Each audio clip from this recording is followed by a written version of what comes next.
In leading organizational change, people come for a variety of reasons, but oddly enough, it's about change. They may have gone through change that wasn't successful. They may be facing a scale of change that they haven't faced before.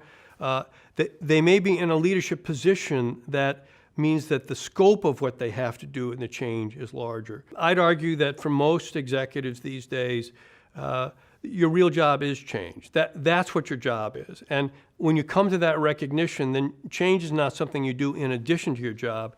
It's actually at the center of your job. That recognition can trigger people to say, I want to get better at this core part of my job. And that's often tied to the fact that we have study after study after study that says the majority of change efforts are failures.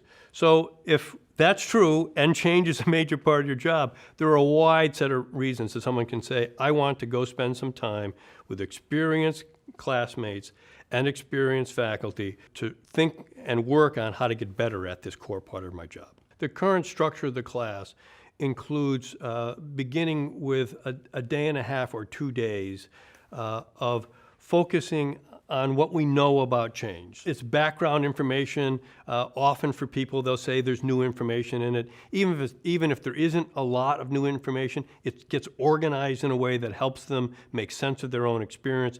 That's where we start. Then you get to the third day, and we actually say, well, all right, so let's go do this. So you put them in a computer simulation where they're actually trying to get to work a computer-based case on driving change in an organization, and then they debrief that. So it's background, theory, practice, but then it's really implementing inside of a living case with your colleagues in the room, and then trying to make sense of that.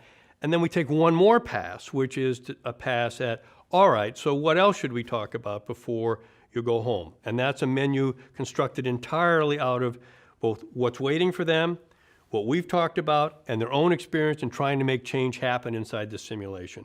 So there are 3 very different cuts that we try to take in a very short period of time through change. I don't think you could get much more variety into how we go about thinking about change and helping people both think differently, both practice, and then go back and think again about implementation. That's a lot to do in 3.5 days, and we get that done with energy because people connect with the material.